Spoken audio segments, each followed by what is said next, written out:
Morning all, Chris Winard with Winard Yachting. We are on White Cloud, the Cookson 12, and we are with the owner Paul and James lurking around in the background. We just wanted to go through the interior and the instrument setup for boat offshore racing like Transpac. So take it away, Paul. Thank you, Chris. Yeah, we got the boat set up for the 2019 Transpac. Did that race and have done a number of races down in Mexico. Won our class in 2 versions of the Puerto Vallarta race.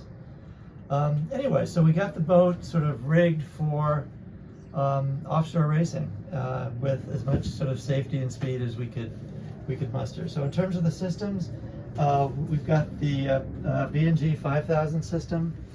So we have a display down below. We have VHF. We have a satellite phone system on board. We've got a battery monitoring system that we built. We have a stealth button for the AIS, which sometimes we can use, sometimes not. I think nowadays, no. Nowadays, no. Yeah, no more stealth. That's good. We kept it on most of the time anyways. So yeah, those are our systems. We've got 4 displays on the mast.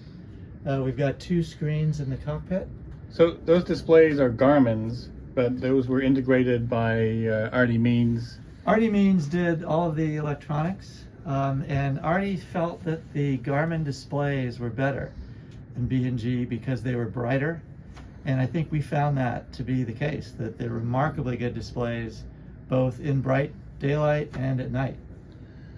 One of the things that we don't have on the boat, but there are a couple of laptops that Velcro down on this very nice standing nav station as opposed to squatting down and squatting It's actually standing, or you can actually, what we do is we sit here sometimes and work the laptops this way. So it can actually be standing or sitting, and yes, we have 2 ruggedized Toshiba laptops that are loaded with Expedition that come with the boat.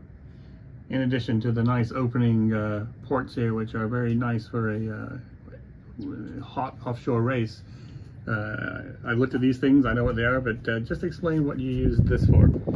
This is for the navigator to communicate with the rest of the team.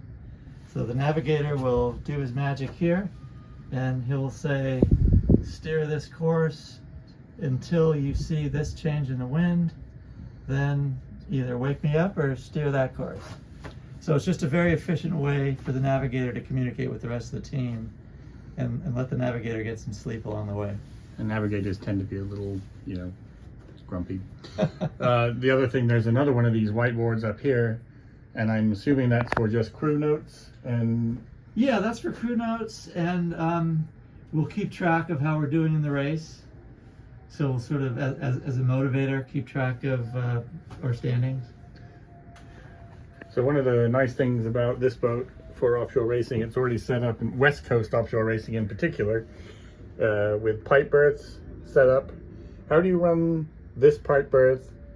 Can you run 2 on this side? Or is it just drop down, you get rid of the cushion? And well, we have a pipe berth back here, and another pipe berth back here. And then we have this pipe berth. We typically run with 4 or 5, so we generally don't have more than 2 down. Is there a lee cloth between these 2, or is that just a one big berth for potentially 2 people? One big berth for potentially 2 people. Okay. Yeah.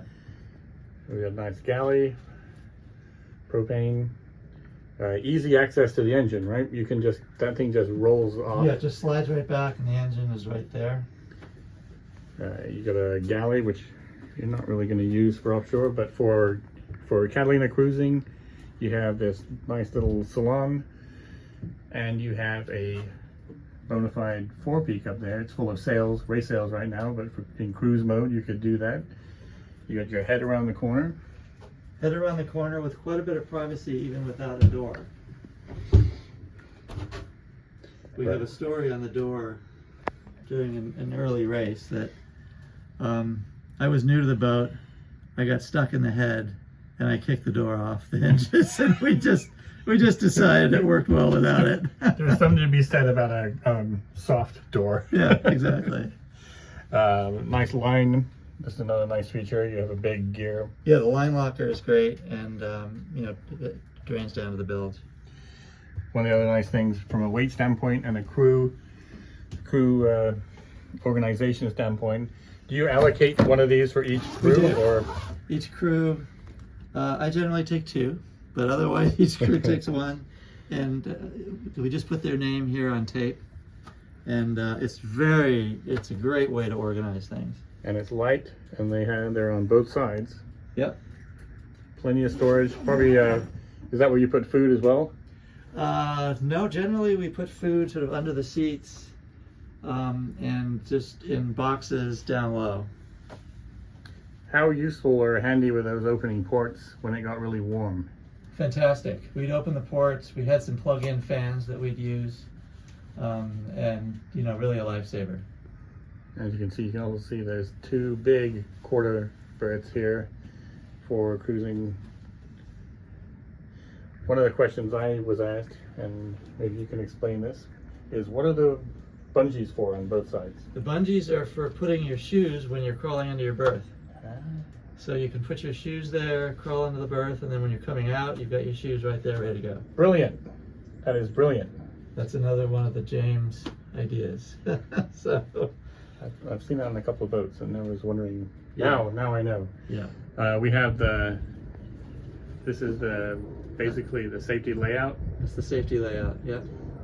Pin for everyone to see, and we will go outside next.